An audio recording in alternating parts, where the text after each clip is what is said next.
নগাঁৱৰ এখন ব্যক্তিগত ক্লিনিকৰ বাম্পাৰ অফাৰ। এই অফাৰ চৰকাৰী আশাকৰ্মীসকললৈ। চৰকাৰী চিকিৎসালয়ৰ পৰা চলে বোলে ক্লিনিকখনলৈ লৈ অহা প্ৰতিগৰাকী ৰোগীৰ বাবদ আশাকৰ্মীয়ে লাভ কৰে মোটা অংকৰ কমিছন। এই ক্লিনিকখন হৈছে নগাঁও চহৰৰ মাজমজিয়াৰ হৈবৰ গাঁৱৰ skyline medical and diagnostic centre. নগাঁৱৰ জনৈক ইছলাম নামৰ এগৰাকী জ্যেষ্ঠ চিকিৎসকৰ নেতৃত্বত ডাক্তৰ জাকিৰ ৰেজা আব্দিনে চলাইছে এই চিকিৎসাৰ চিণ্ডিকেট। এগৰাকী প্ৰসূতি ৰোগীৰ আল্ট্ৰাছাউণ্ডৰ বাবে আশাকৰ্মীয়ে কমিছন লাভ কৰে 300ৰ পৰা 600 টকালৈ। চিজাৰিঙৰ ৰোগী প্ৰদানৰ বাবদ আশাই লাভ কৰে 5,000ৰ পৰা 8,000লৈ। অবৈধ গৰ্ভপাত কৰোৱাৰ ক্ষেত্ৰতো আশাক প্ৰদান কৰা হয় মোটা অংকৰ কমিছন। এই অফাৰৰ পাছতে আশাকৰ্মীয়ে চৰকাৰী চিকিৎসালয় এৰি দিনটো ভিৰ কৰা পৰিলক্ষিত হয় নগাঁৱৰ এই স্কাইলাইন মেডিকেল এণ্ড ডায়েগনষ্টিক চেণ্টাৰত। এনে দালাল আশাকৰ্মীৰ কবলত পৰি দৰিদ্ৰ ৰোগীসকলে চৰকাৰী চিকিৎসালয়ৰ পৰিৱৰ্তে ব্যক্তিগত নাৰ্ছিং হোমত সন্তান প্ৰসৱ কৰাব লগা হয়। এই সমগ্ৰ বিষয় অকপতে স্বীকাৰ কৰে নগাঁও জিলাৰ ৰূপহীৰ এগৰাকী আশাকৰ্মীয়ে। এই সমগ্ৰ ঘটনা বন্দী হৈছে সংবাদ মাধ্যমৰ গোপন কেমেৰাত। জিলা স্বাস্থ্য বিভাগক অংগুষ্ঠ প্ৰদৰ্শন কৰি নগাঁৱত চলি থকা এইখন ব্যক্তিগত ক্লিনিকৰ বিৰুদ্ধে জিলা প্ৰশাসনে ব্যৱস্থা গ্ৰহণ কৰিবলৈ সক্ষম হ'বনে? সেয়া হ'ব লক্ষণীয় বিষয়। নিউজ ডেস্ক ৰিপৰ্ট, পটদ্ৰৱা লাইভ।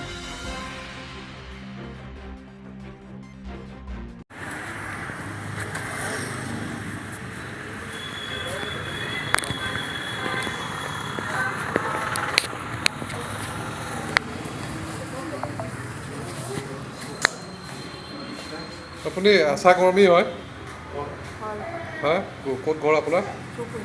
হ্যাঁ, ৰূপহী। আপুনি পেচেণ্ট লৈ আহিছে, কেইটা বজাত আহিছে?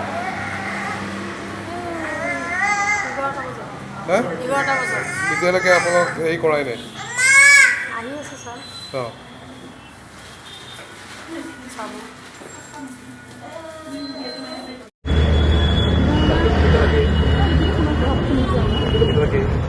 পইচাটো মানে পৃথিৱীত কৰিলে 2500।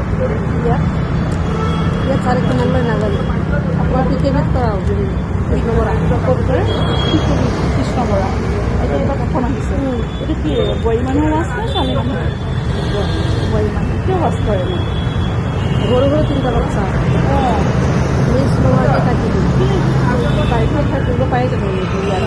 ইয়াত নকৰে। ইয়াত চাব, চাই পেলাই মেডিচিন লাগিলে দি দিব, মাতি দিব ফোন আছে। তাৰপিছত আহি গৈছে খবৰটো পাৰ হৈছে, অভাৰব্ৰিজটো পাৰ হৈছে নতুন লগতে তাৰ লগতে ন লগতে আপুনি আপুনি আপুনি কোনখনৰ আশাকৰ্মী? ৰূপহী। কোনটো ৰূপহী টাউনৰে? কি নাম আপোনাৰ? দাদা আমাৰ কেছটো কিমান দিব লাগিব? ইয়াত পৃথিৱীত যে 3,000 লয়, ইয়াত কিমান লয়? 2500 লয়। 2500 সেইটো মানে আপোনাৰ দামটো হৈছে যে ভাল কৈছে মই চাই লৈ তুমি ৰখা। অঁ, কিমান মাহ? 3 ওপৰত দি দিওঁ। পাৰিব জানো? ছাৰ আছে, ছাৰ আহি আছে, কেছ এটা কৰাই আছে যে। কি নাম তেখেতৰ? নামটো কি আছিলে? এজন ছাৰ নাম জাকিৰ ছাৰ। জাকিৰ ৰেজা ছাৰ নেকি? জাকিৰ ৰেজা। মোক আহিলে তেখেতে কৈ দিবচোন। ঠিক আছে, পালে যাবলৈ ভাল নালাগে। আপুনি প্ৰথম আহিছে মানে ছাৰক চিনি পাওঁ মানে আপুনি কৈ দিব পাৰিব? আপুনি কৈ বুজাই কৈ দিম। আৰু এনেকৈ মানে কৃষ্ণমূৰ ছাৰক দি কৰালোঁ ভাই। কৃষ্ণমূৰ ছাৰ মুকলি দিম। আজিকালিতো আশা কৰোঁ এনেকৈ আহিব পাৰে জানো? নোৱাৰে নহয়। পাৰে পাৰে হয় নেকি? পাৰে চবত এতিয়া আশা কৰ্মী চাৰা যায় জানো? নাযায়। আৰু ইয়াতে হেৰিও হয় ন, ডেলিভাৰী হয় নেকি? ছাৰ ডেলিভাৰী কৰে নে? নাৰ্ছিঙত কৰে নৰ্মেল কৰে। সেইটো আপোনালোকে আনি দিলে কিবা এটাতো পায়? আপোনালোকে আনি দিলে পাওঁ কিবা এটা মানে চিজাৰিং হ'লেহে। সিহঁতেতো চবতকৈ হাই তেওঁলোকেই দিয়ে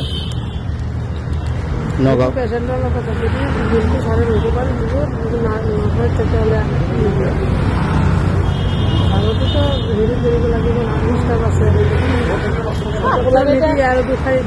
আনিলেতো কিবা এটা আমি এটা আমাৰ নিজৰ পৰিয়ালৰে হওক, দুখীয়া মানুহ প্ৰচাৰ নালাগে আপোনাৰতো। না, আমাক যোনে পঠাইছে তেওঁ আশা কৰ্মী, তেওঁৰ লগত কিবা কথা কেচকাল লাগি পেলাই অহা নাই। তেওঁ কৈছে যে ইয়াত আহিলে হৈ যাব বুলি কৈছে, কিন্তু ডাইৰেক্ট নকৰিব নহয়।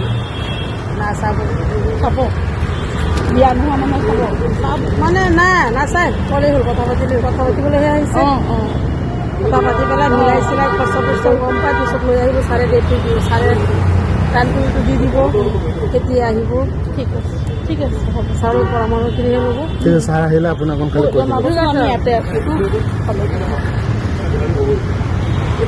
মাতি দিম ছাৰ আহি যাব